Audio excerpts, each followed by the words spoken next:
título es Aumentará la ciencia. Aumentará la ciencia. Y lo primero que queremos hacer es un repaso para ver si el profesor hizo bien. Y lo hacemos rapidito. ¿Cuántos libros contiene el libro de Daniel? Dos. ¿Cuáles son los dos libros? 1 al 7 y 8 al 12, muy bien. Están como una cuchilla ustedes. ¿Con cuál reino comienza la cadena profética de Daniel 7? Babilonia, muy bien. ¿Cuál evento concluye la cadena profética de Daniel 7?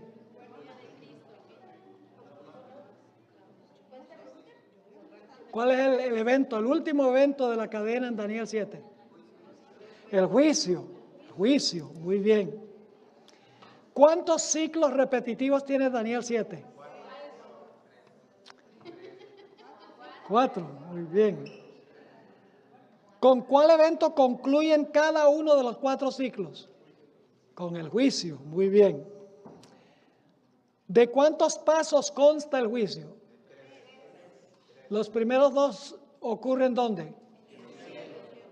¿Cuáles son los primeros 2? La investigación, la sentencia, las ejecuciones en la tierra, ¿verdad? Muy bien, óigame. Tienen un tremendo profesor. No, son excelentes alumnos. Ok, ¿en qué lugar se examina la evidencia? En el cielo. ¿Quiénes son los únicos que se examinan en este juicio? ¿Los impíos se examinan en este juicio antes de la segunda venida? No, no hay que examinarlos porque Cristo no se los va a llevar para el cielo. Los que en algún momento profesaron el nombre de Jesús. Ok, ¿en qué lugar se dicta el veredicto del juicio? Muy bien. ¿Por qué es necesario examinar los registros de todos los que profesaron creer en el nombre de Jesús? ¿Acaso Dios no sabe todas las cosas? ¿Para quiénes es el juicio? ¿Para Dios? No, para todo el universo. Porque va a haber gente en el cielo que no esperábamos ver ahí. ¿Verdad que sí? Y va a haber gente que no está allí, que estábamos seguros que iban a estar.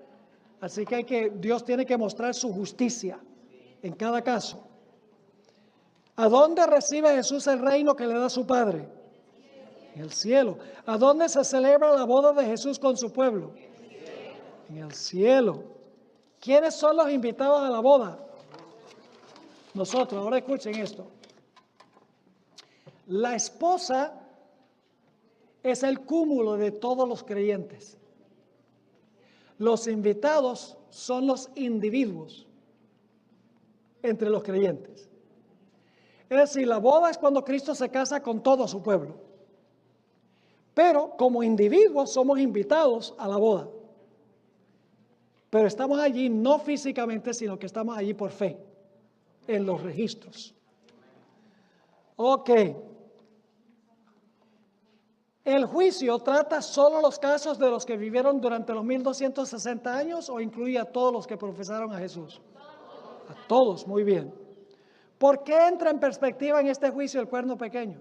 Si es un juicio a favor de los santos, ¿por qué se habla del cuerno pequeño? Porque Dios va a rectificar el juicio injusto del cuerno pequeño contra los santos. Si el cuerno pequeño hizo un juicio injusto y por lo tanto en el juicio celestial Dios rectifica el juicio equivocado que se hizo en la tierra, pronuncia un veredicto en favor de los santos y en contra del cuerno pequeño, mientras que en la tierra el cuerno pequeño pronunció un juicio en contra de los santos del Altísimo. Así que el juicio celestial tiene el propósito doble. Ahora yo pregunto, ¿el cuerno pequeño profesa ser un sistema cristiano? ¿Sí? ¿La Iglesia Católica profesa ser cristiana? ¿Tiene cruces? ¿Dice seguir a Jesús? Entonces yo pregunto, ¿ese sistema también hay que examinarlo en el juicio antes de la segunda venida? Sí, porque profesa a Jesús. ¿Ve? Ok. Ahora vamos a la página 12. Arriba.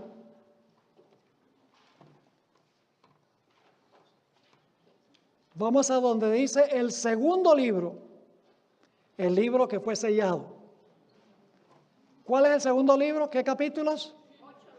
8 al 12. Muy bien, esto va a ser más una clase que un sermón. Aquí lo que vamos a hacer es estudiar.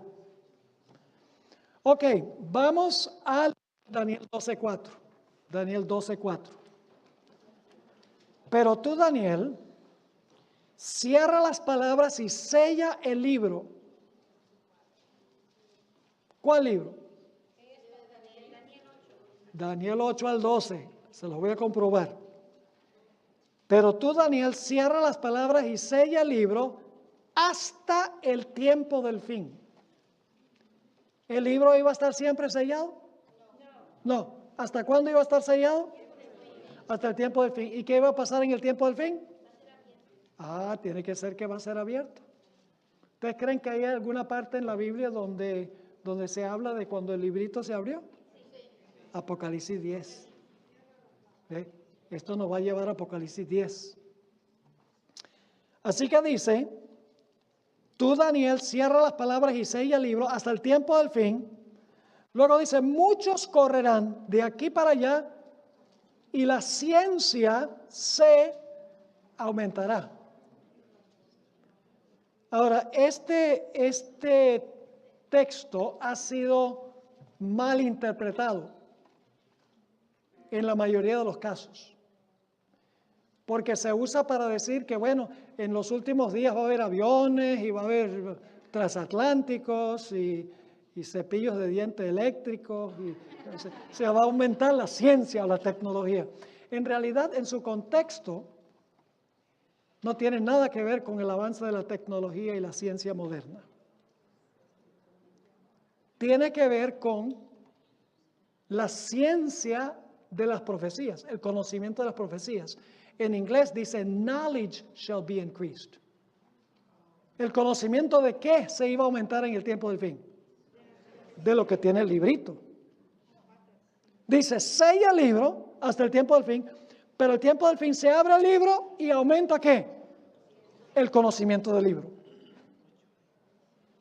O la ciencia del libro. Ahora, este mismo modismo se usa en Amós 8, 11 y 12. Y ustedes lo tienen esto en el manual, en la mitad de la página. He aquí vienen días, dice Jehová el Señor, en los cuales enviaré hambre a la tierra, no hambre de pan ni sed de agua, sino de oír la palabra de Jehová. Ahora escuchen. E irán errantes de mar a mar, desde el norte hasta el oriente discurrirán, buscando palabra de Jehová, y no ¿qué? Y no la hallarán. Esa expresión, correrán de aquí para allá, o irán errantes de mar a mar, es la misma expresión de Daniel 12:4. Ahora, en Amós 8, 11 y 12, la gente está yendo de mar a mar, ¿con qué propósito? Dice, buscando palabra de Jehová. Entonces, cuando se le quita el sello al librito, en el tiempo del fin, ¿qué va a suceder? Se abre el libro y ahora la gente lo puede entender. Aumenta la ciencia del librito, el conocimiento del librito o knowledge del librito. Se usa el modismo también en 2 Crónicas 16:9, a donde dice que los ojos del Señor se mueven de aquí para allá, escudriñando lo que ocurre en la tierra. ¿Ve? O sea que el tiempo del fin, los ojos de la gente van a estar buscando el conocimiento de las profecías del librito que fue sellado, que en el tiempo del fin ahora es abierto. Va a haber un nuevo interés, en otras palabras, en estudiar el libro de Daniel. ¿Les queda claro ese punto? Ahora, vamos a la siguiente sección, solo parte de Daniel. Hay 5 razones por las cuales sabemos que el libro que fue sellado no es todo el libro de Daniel. Es solo Daniel 8 al 12. Así que cuando dice Daniel cierra las palabras y sella el libro, no está diciendo que todo el libro de Daniel está sellado hasta el tiempo del fin. Está diciendo que Daniel 8 al 12, particularmente un punto especial de Daniel 8 al 12, está sellado hasta el tiempo del fin. Y eso es lo que vamos a determinar. Ahora, 5 razones. La razón número 1, al pie de la página 12, es que el libro de Daniel está escrito en 2 idiomas. El capítulo 1, que es la introducción a todo el libro, está en hebreo. Luego el capítulo 2 al 7 está en arameo. Y del 8 al 12 está en hebreo. Es decir, el hecho de que hay 2 idiomas, la primera mitad del libro está en arameo, la segunda mitad del libro está en hebreo, indica de que hay una distinción entre las 2 secciones de Daniel, porque están en un idioma distinto. Esa es la razón número 1, por la cual sabemos que el libro que fue sellado hasta el tiempo del fin no es la totalidad del libro, sino la porción del libro que tiene que ver con el capítulo 8 al 12. Razón número 2. Hay evidencia clara que la mayor porción de Daniel 1 al 7 se podía comprender mucho antes del tiempo del fin. ¿Saben ustedes cuándo comenzó el tiempo del fin? En 1798. La mayor parte de Daniel 1 al 7 se comprendió mucho antes que llegara el tiempo del fin, no estaba sellado. Por ejemplo, resulta obvio que los capítulos históricos se podían entender. ¿Ustedes no creen que podían entender el capítulo sobre la llegada de Daniel y sus amigos a Babilonia? ¿Creen que se podía entender la historia de la imagen de Nabucodonosor y los jóvenes que rehusaron adorar? Claro. De cuando echaron a Daniel al foso de los leones, ¿esa historia estaba cerrada hasta el tiempo del fin? No se podía entender. ¿Qué tal la caída de Babilonia en el capítulo 5, donde se relata el banquete de Belsasar? ¿La gente podía entender eso? Claro.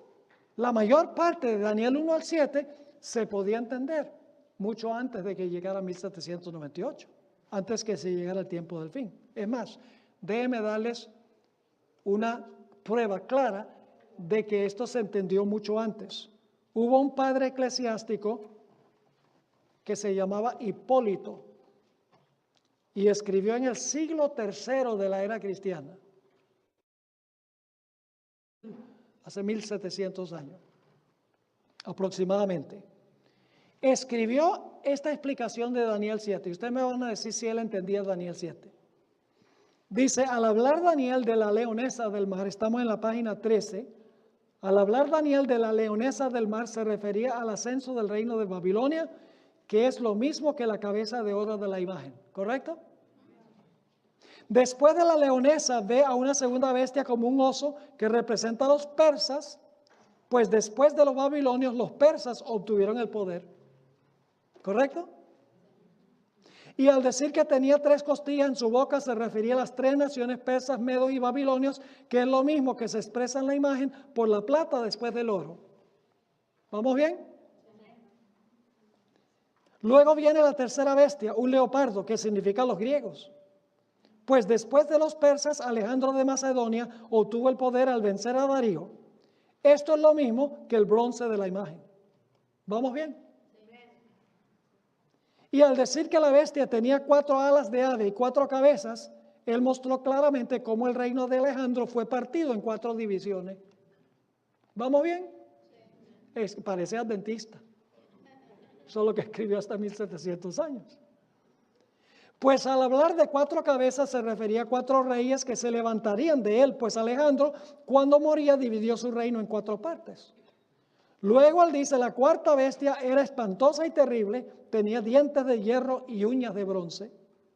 ¿A qué poder se puede referir esto sino a los romanos, cuyo reino aún ahora existe y se describe como de hierro? Pues dice él, las piernas eran de hierro. ¿Entendió Hipólito las 4 bestias de Daniel 7?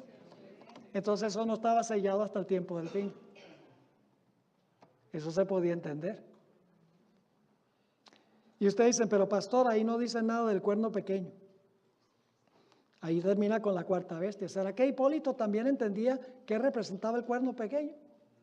Sí, vamos a leer la siguiente cita que es del mismo autor. Consideremos más cuidadosamente lo que tenemos ante nosotros y miremoslo como si fuera con ojos bien abiertos.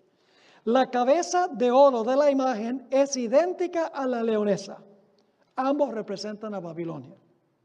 Los hombros de oro y los brazos de plata son lo mismo que el oso y representa a los medos y persas. El vientre y los muslos de bronce son el leopardo, que representa a los griegos, desde el tiempo de Alejandro en adelante. Las piernas de hierro y la bestia espantosa y terrible representan a los romanos, que ahora gobiernan sobre el imperio. Los dedos de barro y hierro son los 10 cuernos que se han de levantar, porque él está escribiendo antes de que se divida el imperio. El otro cuerno pequeño que se levantó en medio de ellos es el anticristo. ¿Lo entendió? Pero hay una cosa que no entendió. Hay algo que no entendió. Fíjese cómo termina. La piedra que golpea la imagen y la desmenuza y que llenó toda la tierra es Cristo, quien vendrá del cielo y juzgará al mundo. ¿Dónde está la falla? Cristo no viene a esta tierra a juzgar al mundo. ¿Qué es el aspecto que no entendió Hipólito? Que el juicio investigador iba a ocurrir en el cielo y se iba a pronunciar sentencia en el cielo antes que Jesús venga. No lo entendió. Ese es el aspecto que fue sellado hasta el tiempo del fin. La fecha para el inicio del juicio y que el juicio iba a ser en el cielo. Eso lo vamos a estudiar poco a poco. Por favor, no estamos haciendo producción. Al final podemos hacer preguntas. Ok, ahora fíjense, hay aspectos aún de Daniel 8 al 12 que nosotros podemos, que se podían entender antes del tiempo del fin. ¿Aún partes de Daniel 8 al 12 se podían entender antes del tiempo del fin? Sí. Por ejemplo, el carnero de Daniel 8. ¿La gente podía entender qué representa el carnero? Sí, porque dice que son los medos y persas. ¿Podía la gente entender lo que representa el macho cabrío de Daniel 8? Sí, dice que es Grecia. ¿Podía la gente entender los 4 cuernos que salieron en la cabeza del macho cabrío después que se quebraron los 4 cuernos? Después que se quebró el cuerno grande y notable. Sí, porque el reino de Alejandro Magno se dividió en 4. Eso se podía entender. Yo pregunto, ¿se podían entender las 70 semanas antes del tiempo del fin? Claro, se cumplieron en los días de Jesús, se cumplieron con su bautismo, con su crucifixión, con el apedreamiento de Esteban. Eso se podía entender, aunque estaba en Daniel 8 al 12. Es decir, aún porciones de Daniel 8 al 12 se podían entender antes del tiempo del fin. Pero hay algo que no se podía entender hasta el tiempo del fin. Y es que el juicio iba a transpirar en el cielo antes de la segunda venida. Que se iba a investigar el caso de cada persona que profesó el nombre de Cristo. Se iba a dictar sentencia y que luego Cristo iba a venir a recompensar a la gente basado en lo que se determinó en el juicio celestial. Esa parte no se podía entender sino hasta el tiempo del fin. Es más, hay porciones de Daniel 11, y no vamos a poder estudiar aquí Daniel 11, pero hay un capítulo largo al final del manual, que es un estudio de Daniel 11, 40 al 45. Deben leer ese capítulo porque está relacionado con todos los demás que tenemos, que estamos estudiando durante el transcurso de estos días. Ahora, un filósofo pagano con el nombre de Porfirio, y era por cierto porfiado, entabló un debate con un padre eclesiástico que se llamaba Tertuliano. Y Porfirio le decía a Tertuliano, mira, Daniel, el capítulo 11, no fue escrito por Daniel en 6 siglos antes de Cristo. Tiene que haber sido escrito en el siglo II, porque la historia que relata Daniel 11 es tan precisa y se ha cumplido tan precisamente con los griegos y los romanos que no puede ser profecía que se escribió centenares de años antes que ocurriera. Es decir, había porciones de Daniel 11, inclusive que se podían entender antes del tiempo del fin. Es decir, todo el libro de Daniel no estaba cerrado y sellado hasta el tiempo del fin. Lo que estaba cerrado y sellado es especialmente lo que se encuentra en Daniel 8 al 12, específicamente la idea del juicio que estudiamos en nuestro tema primero. Y es que el juicio iba a transpirar en el cielo antes de la segunda venida. Todos los que profesaron a Jesús iban a ser examinados. Al ser examinado cada caso, se iba a dar un veredicto a favor de los fieles de Jesús, y entonces Jesús iba a venir para dar su recompensa a los súbditos de su reino. Eso es el aspecto que no se podía entender sino hasta el tiempo del fin, era lo que estaba cerrado y sellado, que es primordialmente lo que encontramos entre Daniel 8 y Daniel 12, como veremos. Ahora, razón número 3.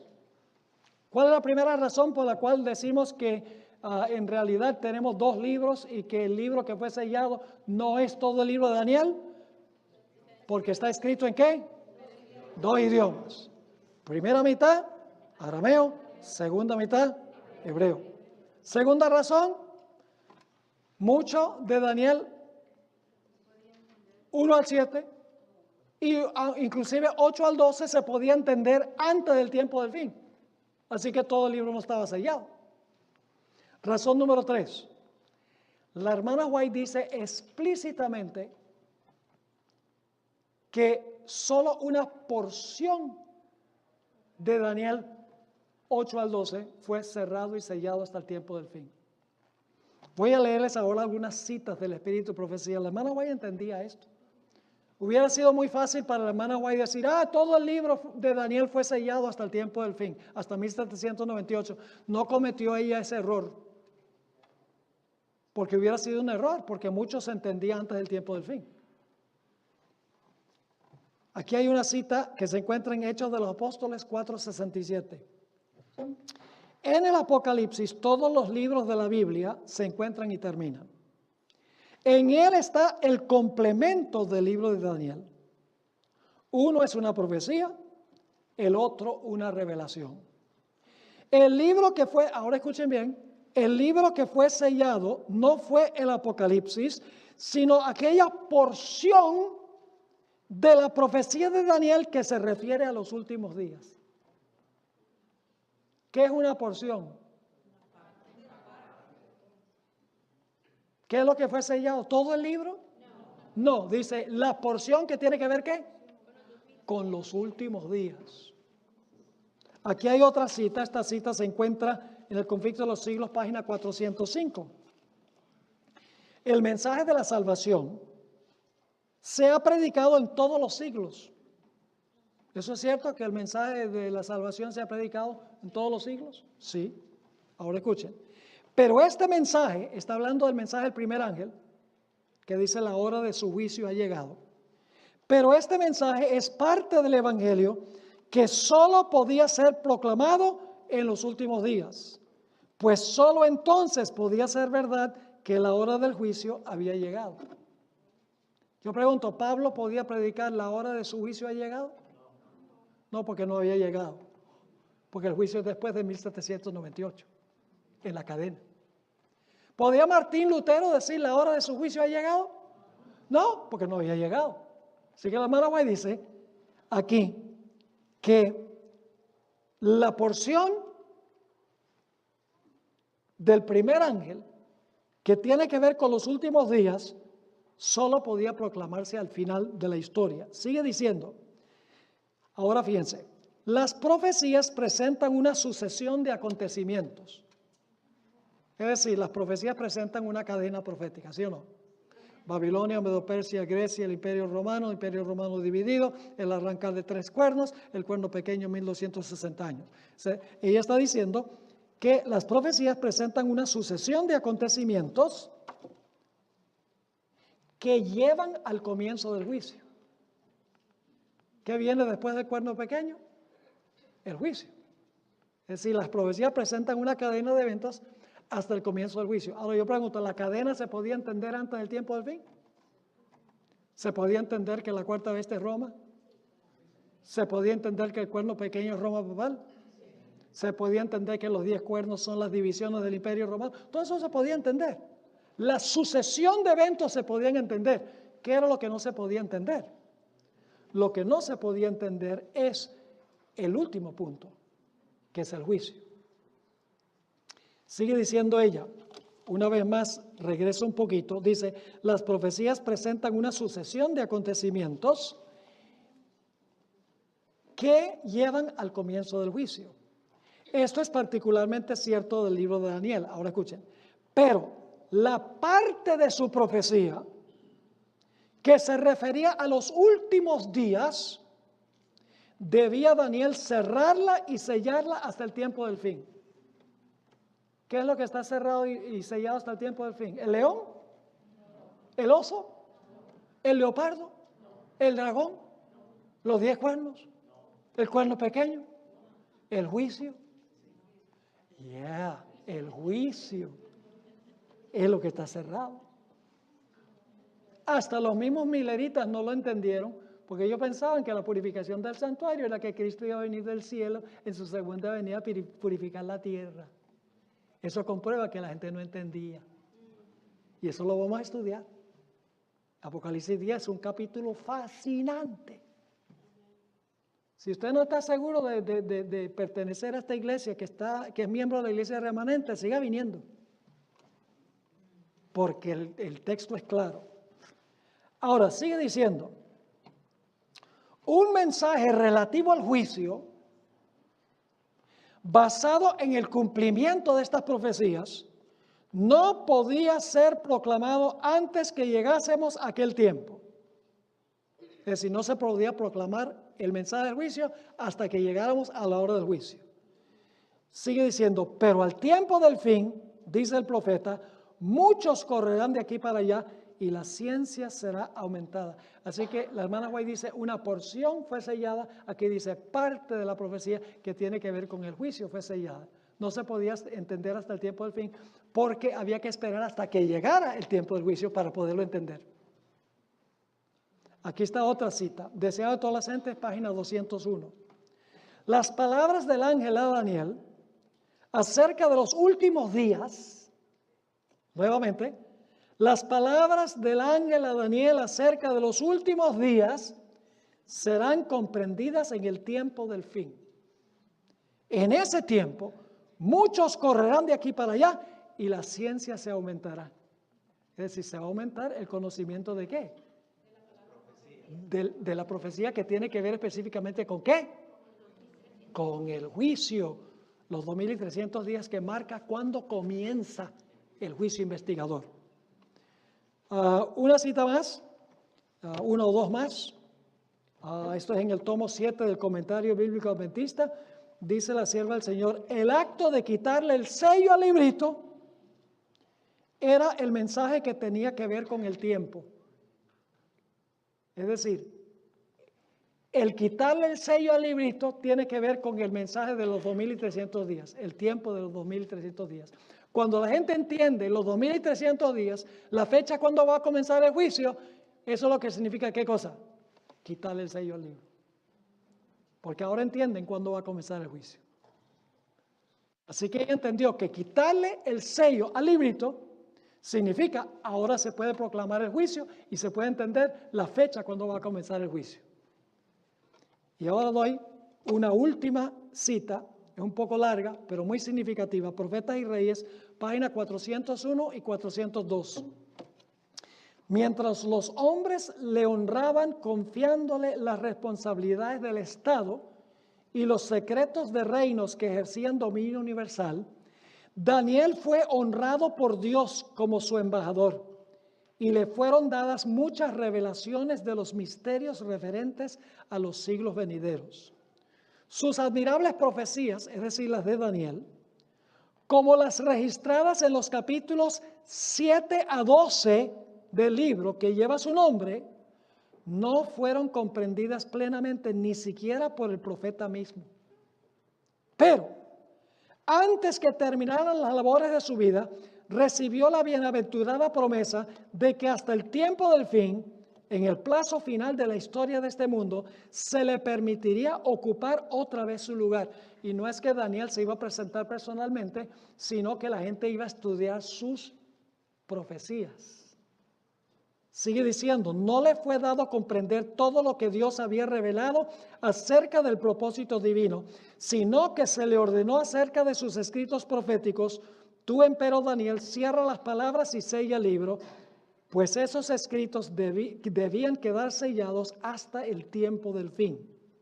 Las indicaciones adicionales que el ángel dio al fiel mensajero de Jehová fueron: anda, Daniel, que estas palabras están cerradas y selladas hasta el tiempo del cumplimiento, y tú irás al fin y reposarás y te levantarás en tu suerte al fin de los días.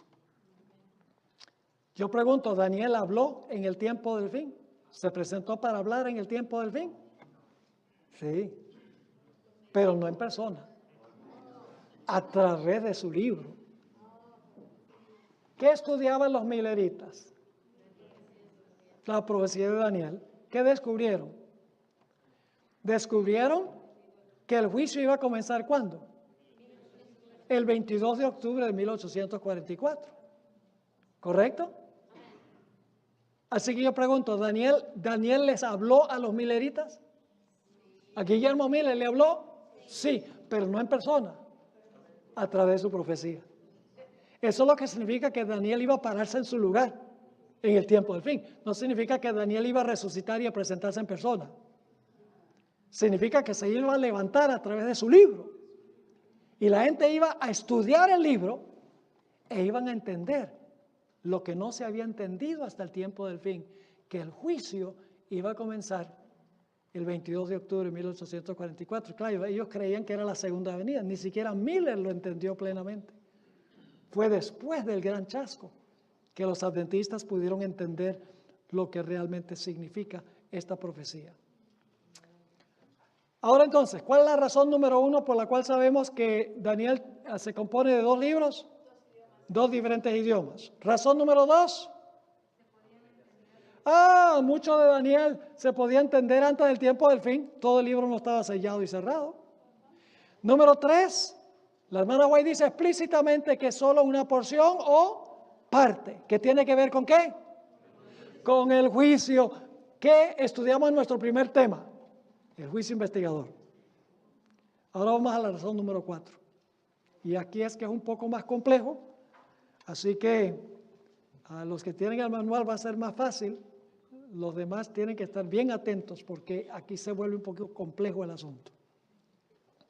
La evidencia interna, es decir, el contenido de Daniel 8 al 12, cuando lo estudiamos con cuidado, demuestra claramente que la porción que fue sellada hasta el tiempo del fin fue lo que tenía que ver con los 2300 días y el comienzo del juicio en 1844.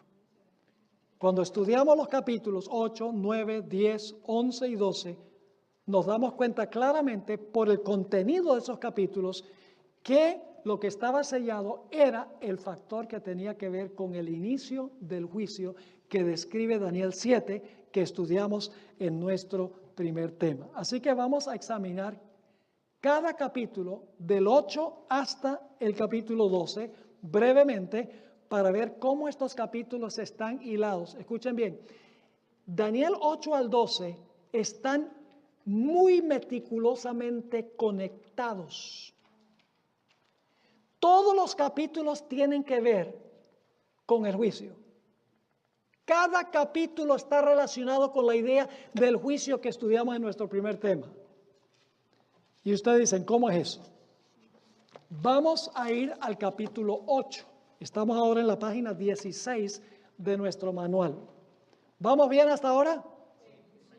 ¿Sí? Ok. Daniel 8. Y solo puedo resumir el capítulo porque no tenemos tiempo de estudiar el capítulo en detalle. Necesitaríamos 2 o 3 semanas para estudiar todos los detalles. Quiero que tengan nada más la estructura clara en su mente. Daniel 8 empieza con un carnero. ¿Qué representa el carnero? A los medos y los persas. El mismo capítulo lo explica. Luego hay un macho cabrío. ¿Qué representa el macho cabrío?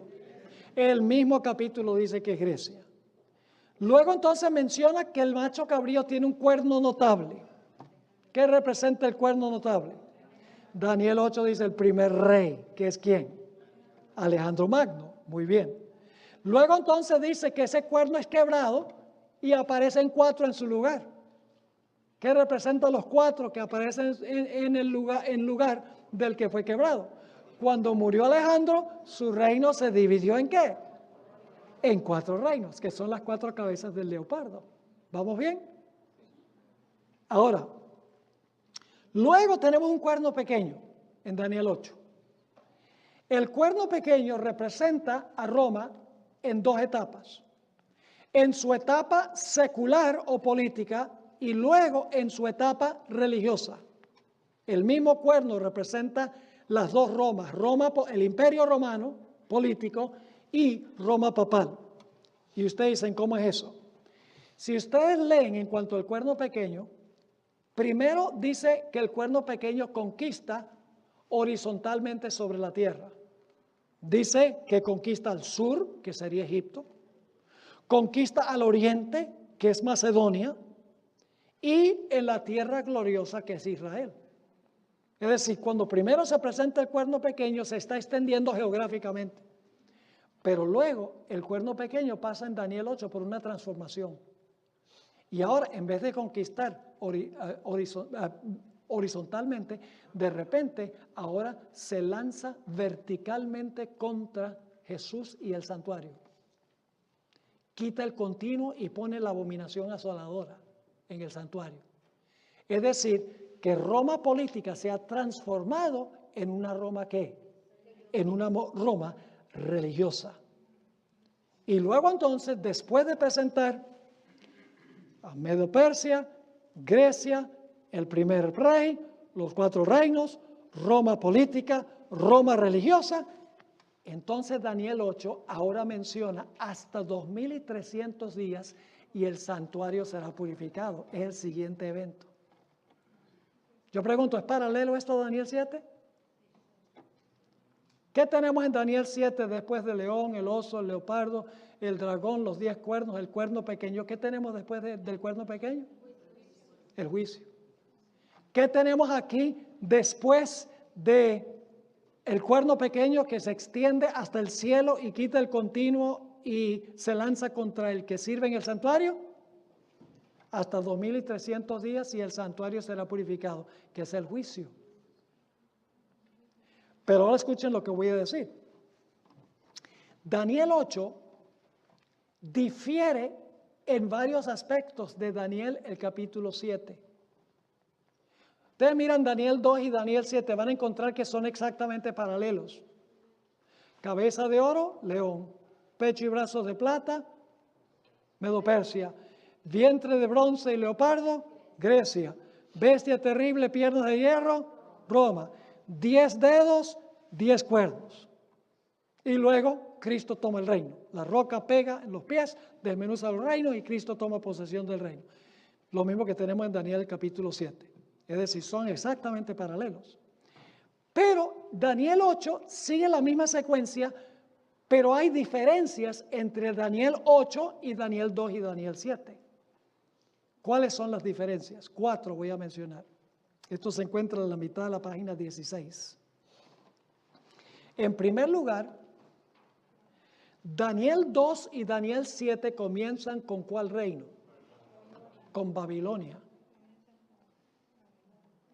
Mientras que Daniel 8 comienza la secuencia ¿con qué reino? Con Medo-Persia. ¿Sí me están entendiendo o no? En Daniel, el capítulo 7, el primer reino es Babilonia, el león. Pero en Daniel 8 no hay un símbolo para Babilonia, comienza con Medo-Persia. Y claro, la pregunta es ¿por qué comienza con Medo-Persia en Daniel 8 mientras que comenzó con Babilonia en Daniel 7? La razón que generalmente se da es que, bueno, Babilonia estaba a punto de pasar de la historia, por eso no se menciona. Pero eso no es cierto porque todavía faltaban 12 años para que cayera Babilonia. Hay otra razón por la cual no se menciona Babilonia. Y le voy a explicar por qué.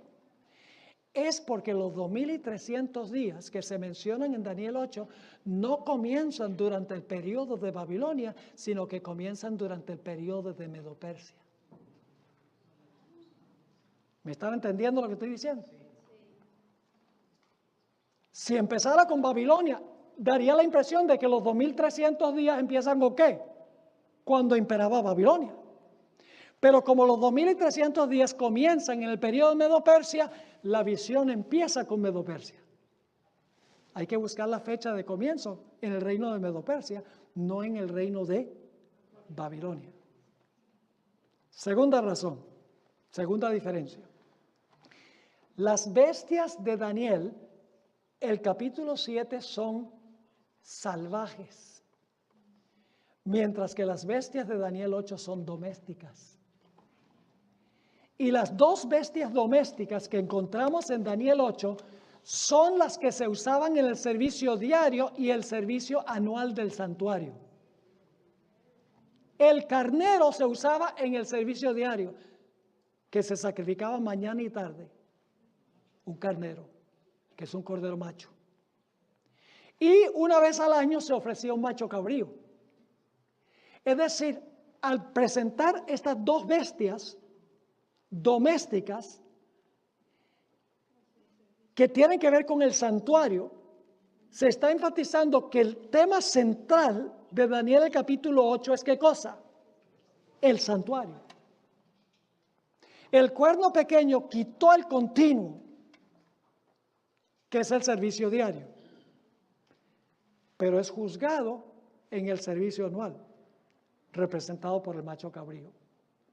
Es decir, la segunda diferencia es para enfatizar que el énfasis de Daniel el capítulo 8 es el santuario. Se introdujo brevemente en Daniel 7 con la escena del juicio donde se mueve el Padre, luego se mueve Jesús, los libros se abren, ya se introdujo la idea del juicio en Daniel capítulo 7. Pero ahora Daniel 8 va a enfatizar que el tema central de Daniel capítulo 8 es el tema del santuario. En tercer lugar, mientras que en Daniel 7 se hace una distinción entre la Roma política y la Roma religiosa, porque la cuarta bestia es Roma imperial, mientras que el cuerno pequeño es Roma religiosa. En Daniel capítulo 8, un solo símbolo representa las dos Romas, el cuerno pequeño, Roma política y Roma religiosa. Y claro, la pregunta clave es ¿por qué razón es que no se hace distinción en Daniel capítulo 8? La razón es muy sencilla. Si se hubiera introducido otra bestia, se hubiera arruinado la conexión con el santuario. Porque el servicio diario del santuario se usaba el carnero y el servicio anual se usaba el macho cabrío. Y el propósito de Daniel 8 es enfocar que Daniel capítulo 8 tiene que ver con el santuario.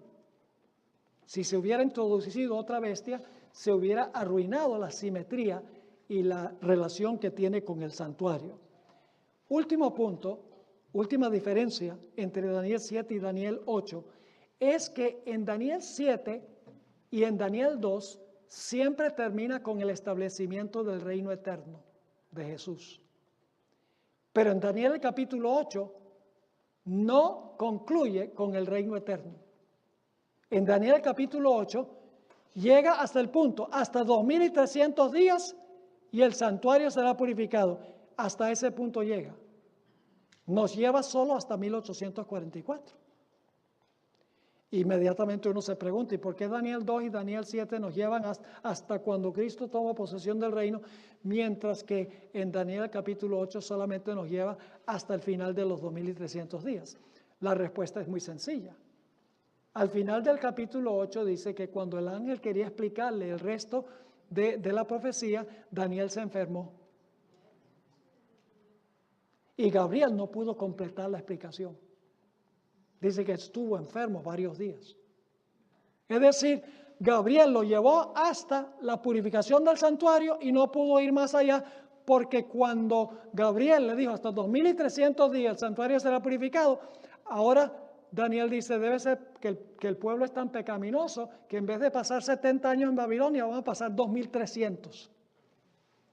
Se confundió, se enfermó, porque él quería regresar a su tierra. Él sabía que Dios había dado una promesa, que en 70 años ellos iban a regresar. Y por lo tanto está confundido y dice que estuvo enfermo por un tiempo. Y se espantó y no entendía. Dice, cuando termina el capítulo, dice que no entendía el asunto de los 2300 días. ¿Vamos bien? ¿Cuáles son las 4 diferencias entonces? Número 1, no hay un símbolo para Babilonia. ¿Por qué? Porque los 2300 días empiezan durante ¿qué imperio? Medo-Persia. Segundo, las bestias de Daniel 7 son salvajes, las de Daniel 8 son domésticas. ¿Y tienen que ver con qué? Son las bestias del santuario. Muy bien. Número 3, un solo símbolo para las 2 Romas, porque no se podía introducir otra bestia para Roma política y religiosa. Y número 4, Daniel 8 no se refiere al reino eterno como Daniel 2 y Daniel 7. Porque Daniel se enfermó y Gabriel no le pudo completar la explicación para llevarlo hasta el reino eterno. Ahora vamos a Daniel 9. En Daniel 8, Gabriel ha dicho hasta 2300 días y el santuario será purificado.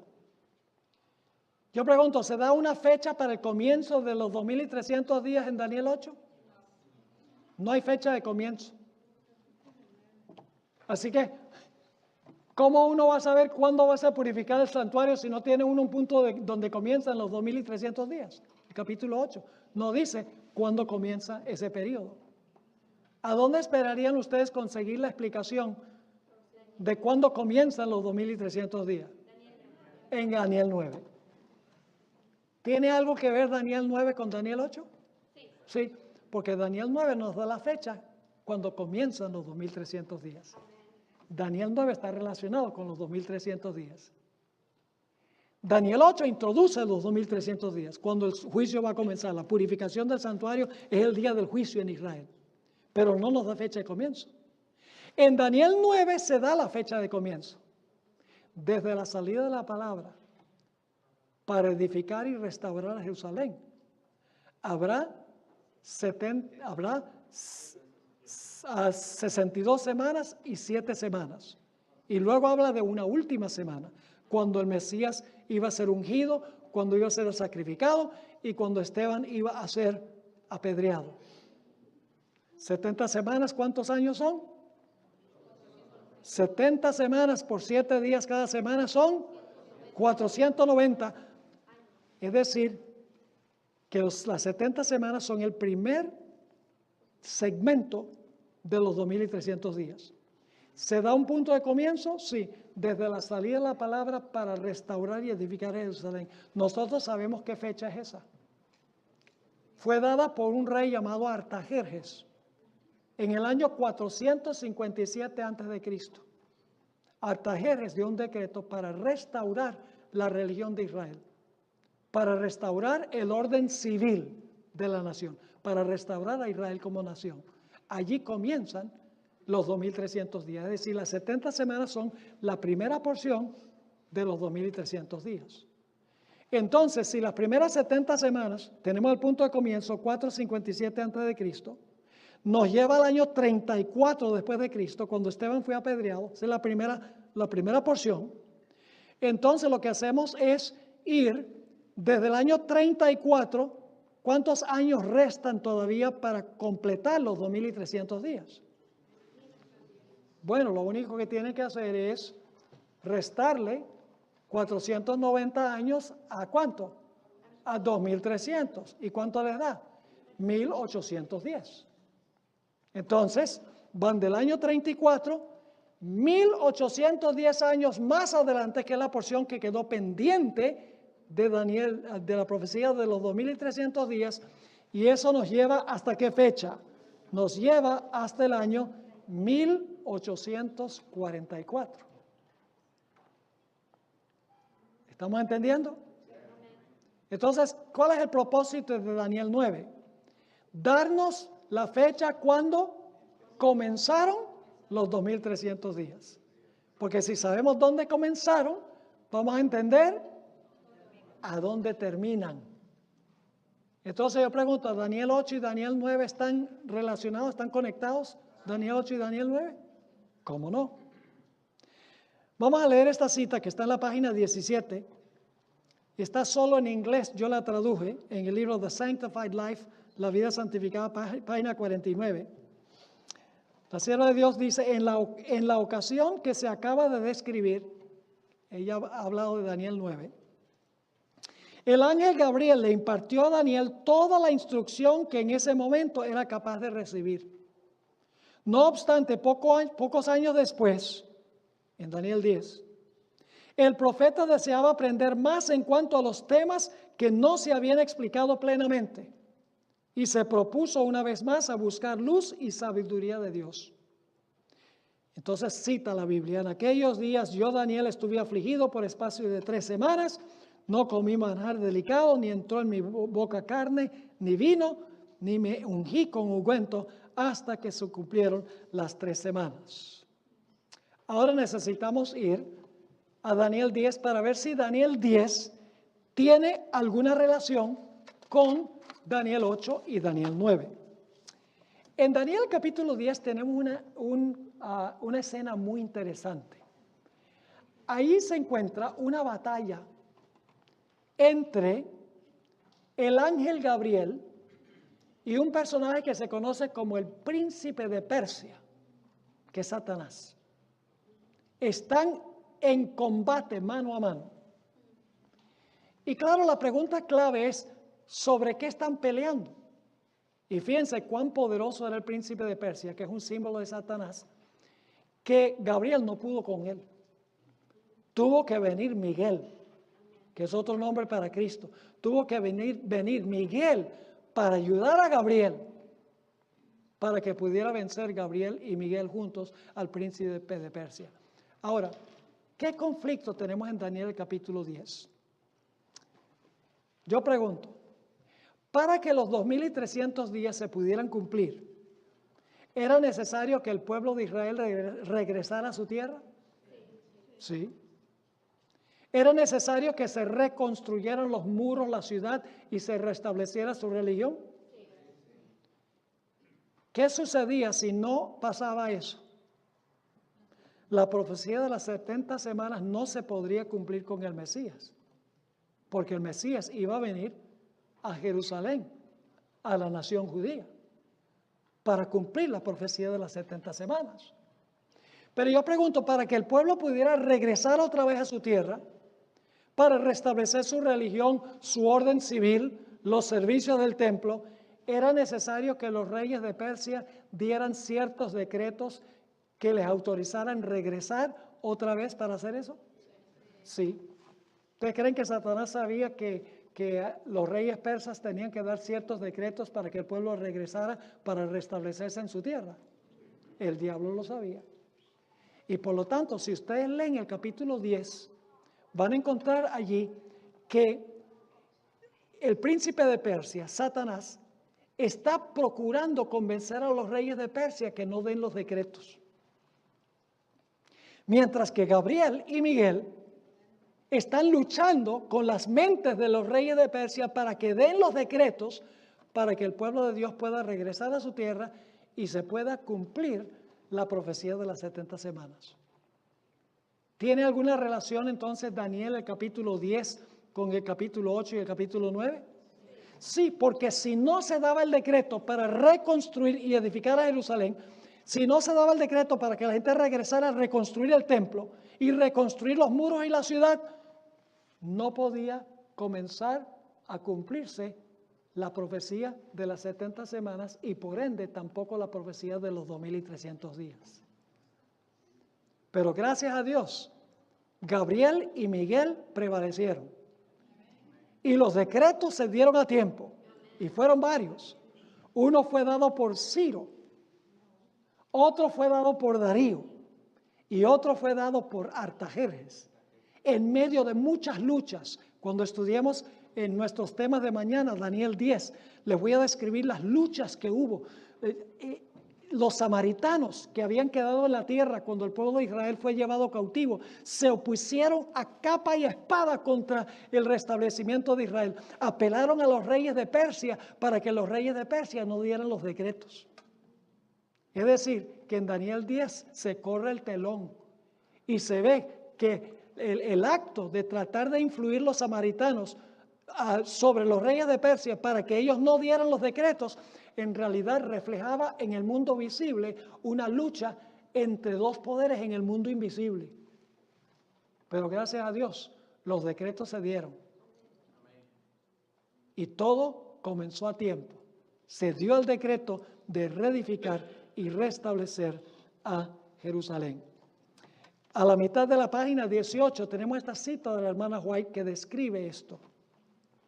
Mientras Satanás estaba procurando influir en las más altas potestades del reino de Medo-Persia para que mirasen con desagrado al pueblo de Dios, había ángeles que obraban en favor de los desterrados. Todo el cielo estaba interesado en la controversia. Por intermedio del profeta Daniel se nos permite vislumbrar algo de esta lucha poderosa entre las fuerzas del bien y las del mal. Durante 3 semanas Gabriel luchó con las potestades de las tinieblas, procurando contrarrestar las influencias que obraban sobre la mente de Ciro. Y antes que terminara la contienda, Cristo mismo acudió en auxilio de Gabriel. Este declara: el príncipe del reino de Persia se puso contra mí 21 días y he aquí Miguel, uno de los principales príncipes, vino para ayudarme y yo quedé allí con los reyes de Persia. Todo lo que podía hacer el cielo en favor del pueblo de Dios fue hecho. Se obtuvo finalmente la victoria. Las fuerzas del enemigo fueron mantenidas en jaque mientras gobernaron Ciro y su hijo Cambises, quien reinó unos 7 años y medio. Así lo describe la sierva del Señor. Así que en Daniel 8 se menciona 2300 días sin punto de comienzo. Daniel capítulo 9 se da la fecha de comienzo de los 2300 días.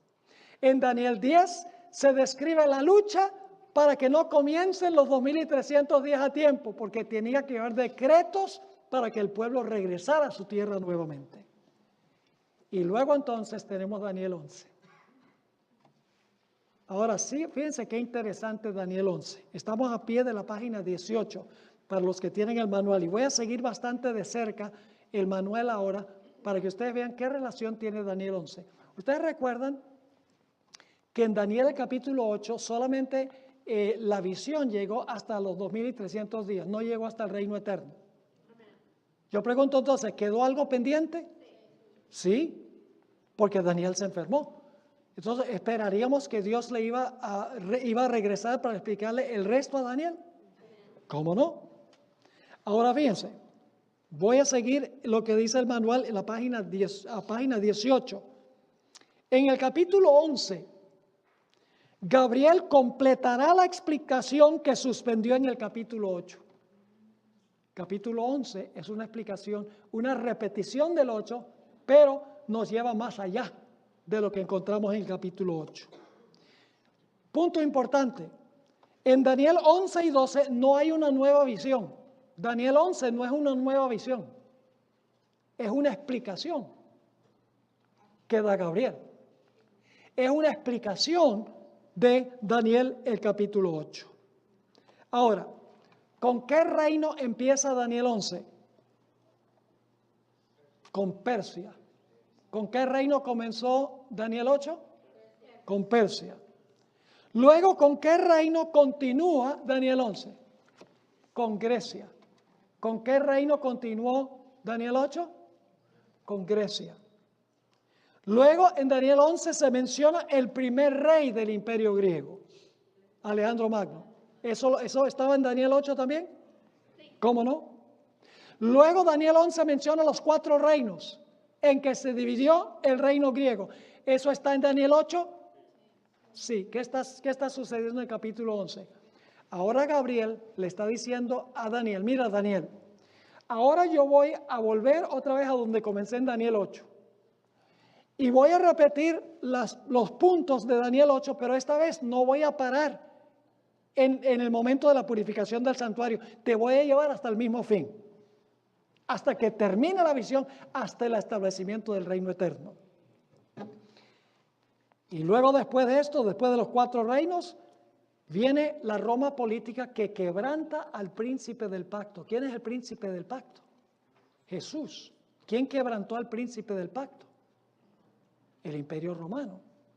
Luego, en los versículos 11 al 39 del capítulo 11, se presenta el papado. Se presenta lo mismo que encontramos en Daniel 8 en cuanto al cuerno pequeño. Se menciona que quita el continuo, se menciona que pone la abominación asoladora. Es decir, se repite otra vez lo mismo en cuanto a la Roma eclesiástica. Pero lo interesante es que en Daniel el capítulo 11 no para allí, sino que en el capítulo 11 y el versículo 40, y ustedes pueden leer esto en el manual, se menciona lo que sucede después que terminan los 1260 años, después de 1798. Se menciona allí que el rey del norte, que representa el papado, se iba a acornear, se iba a levantar contra el rey del sur, que en 1798 es Francia. Yo pregunto, ¿Francia se levantó contra el papado? Sí, el rey del sur, más bien el rey del sur se levantó contra el rey del norte, le dio la herida mortal. Pero luego ustedes pueden seguir leyendo y el rey del norte se le sana la herida. El rey del norte ahora empieza a conquistar todo lo que encuentra por el camino. Y cuando termina el capítulo encontramos que el pueblo de Dios está en peligro porque dice que el rey del norte sale para destruir y aniquilar a muchos. Y como resultado de eso dice que se va a levantar Miguel. Es el cierre de la puerta de la gracia. Va a haber un tiempo de angustia cual nunca se ha visto jamás. Y luego dice que al final del tiempo de angustia el pueblo de Dios será libertado, todos los que se hallaren escritos en el libro. Y luego dice que los que están en los sepulcros van a resucitar. Y luego dice que los justos van a resplandecer como las estrellas a perpetua eternidad. Es decir, que Daniel 11 y el capítulo 12 hasta el versículo 3 nos lleva hasta el final, cuando se establece el reino eterno, cuando resucitan los hijos de Dios, cuando Cristo establece su reino eterno y su pueblo brilla como las estrellas a perpetua eternidad. Ahora, esto lo hemos hecho a grandes rasgos. Ustedes tienen el manual. En el manual hay muchos detalles que yo no pude cubrir por la premura del tiempo. Pero repasando de nuevo cómo están conectados estos capítulos. En Daniel 8 se menciona 2300 días y el santuario será purificado. No hay punto de comienzo. Daniel 9, las 70 semanas, que nos da un evento, el decreto para restaurar y edificar a Jerusalén, 457, comienzan los 2300 días. Así que sabemos cuándo van a terminar también, si sabemos dónde comienza. En el capítulo 10, Satanás sabe ahora que Dios está poniendo una fecha para la purificación del santuario y que para eso el pueblo de Israel tiene que regresar a su tierra para cumplirse las 70 semanas. Para que el Mesías sea muerto, el pueblo de Israel tiene que ser restablecido. Para que Jesús sea bautizado o ungido, tiene que estar en su tierra.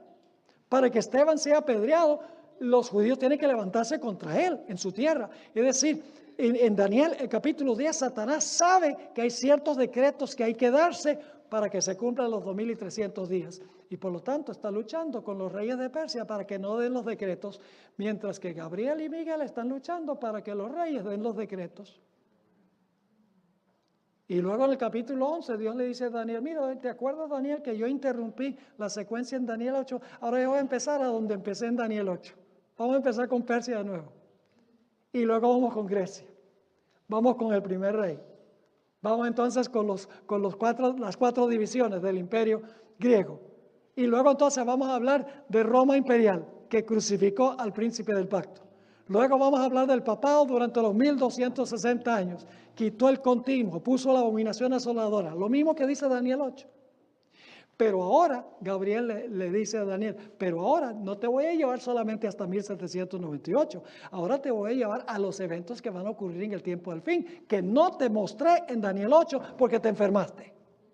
Y entonces le muestra cómo en el tiempo del fin el rey del sur iba a atacar al rey del norte, la herida mortal que le dio Francia al papado, y que luego el papado se iba a recuperar, iba básicamente a conquistar el mundo porque se le iba a sanar su herida. Y luego iba a proclamar un decreto para matar y exterminar al pueblo de Dios. Y en el tiempo de supremo apuro se iba a levantar Miguel para defender a su pueblo. Y el pueblo iba a pasar por un tiempo terrible de angustia, todo este futuro todavía.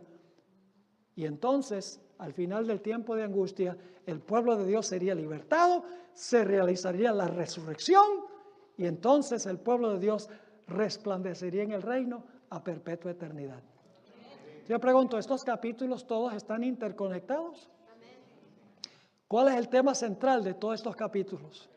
El tema central es hasta 2300 días y el santuario será purificado. El tema central es el juicio. Ahora escuchen, último punto. Lo interesante es que Daniel 8 y Daniel 9 nos da cuándo comienza el juicio, la fecha. Daniel el capítulo 12 y el versículo 1 nos da, no la fecha, pero nos da el momento cuando termina el juicio. Porque el momento, vamos a encontrar en nuestro estudio que cuando la Biblia dice, se levantará Miguel, aquel príncipe que está por los hijos de tu pueblo, el levantamiento de Miguel es el momento cuando todos los casos están decididos y se cierra la puerta de la gracia. El juicio ha terminado. La investigación y la separación ha terminado cuando se levanta Miguel. Empieza el tiempo de angustia. El pueblo de Dios va a estar aquí. Ese es otro error del mundo cristiano. El mundo cristiano dice que antes de la tribulación los fieles se van a ir en el rapto. No. La Biblia dice que los fieles van a estar aquí en la tierra después de cerrarse la puerta de la gracia. El reino de Cristo estará completo. Todos los casos habrán sido analizados. Ni un solo hijo de Dios perecerá, porque Miguel se levantará para defenderlos. Y entonces serán libertados los justos vivos, los que yacen en el polvo de la tierra, dice, resucitarán, y entonces el pueblo de Dios brillará como las estrellas a perpetua eternidad. Por eso digo que Daniel 8 al 12 es un libro completo. Nos da el periodo, el comienzo del periodo, la lucha para que comience el periodo y luego la repetición de todo lo que tenemos en el capítulo 8 con énfasis nuevamente en el momento cuando se cierra el juicio, cuando se levanta Miguel. Así que básicamente este es el contenido que tenemos en Daniel el capítulo 8. Ahora en nuestro próximo tema, mañana, vamos a estudiar en detalle la profecía de Daniel 10. Quiero preguntarles, ¿cuántos de ustedes alguna vez han escuchado alguna exposición sobre Daniel 10? Yo sabía que sí iba a ser la reacción. Es un capítulo que nunca se estudia. Mire, cuando yo estudié Daniel en el seminario, no se estudió Daniel 10. Pero es uno de los capítulos más importantes del libro de Daniel. Y vamos a tomar las dos sesiones mañana, las vamos a tomar para estudiar la profecía de Daniel 10, que describe la lucha entre el príncipe de Persia, Satanás, y Gabriel primero, y luego Gabriel unido con Miguel, que finalmente prevalecen. Y vamos a ver cómo esto se relaciona con el juicio. Los que no han conseguido el manual, consíganlo. Lean este capítulo 2 del manual. Salté mucho material, muchas citas que no leí por la premura del tiempo, pero por eso escribí este manual, para que ustedes ahora puedan ir, puedan leerlo con calma, puedan buscar los versículos, puedan escribir en los márgenes y puedan entender de una forma más clara y sencilla lo que hemos estudiado.